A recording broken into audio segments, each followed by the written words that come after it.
عن أبي هريرة رضي الله تعالى عنه أن رسول الله صلى الله عليه وسلم قال: للصائم فرحتان، فرحة عند فطره وفرحة عند لقاء ربه، متفق عليه۔ روزدار کے لیے دو خوشیاں ہیں، ایک خوشی افطار کے وقت اور دوسری خوشی اپنے رب سے ملاقات کے وقت۔ یہ حدیث روزے کی روحانی مسرت اور اجر عظیم کو بیان کرتی ہے۔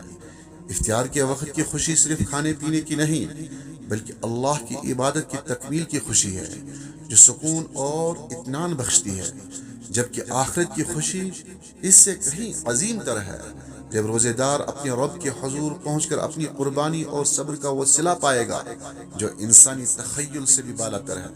یہ حدیث ہمیں یاد دلاتی ہے کہ روزہ محض ایک آزمائش نہیں، بلکہ ایک ایسا ذریعہ ہے جو دنیا اور آخرت دونوں میں بے مثال سعادت کا باعث بنتا ہے۔ لہذا ان لمحات کو غنیمت جانے اور روزے کی قدر کرے، اپنے ذکر و اذکار سے، تلاوت کلام اللہ سے اور صدقات و خیرات سے، تاکہ ہم ان تمام نعمتوں سے، ظاہری نعمتیں، روحانی نعمتوں سے فیضیاب ہو سکے۔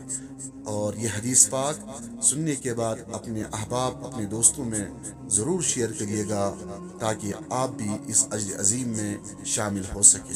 السلام علیکم ورحمۃ اللہ وبرکاتہ۔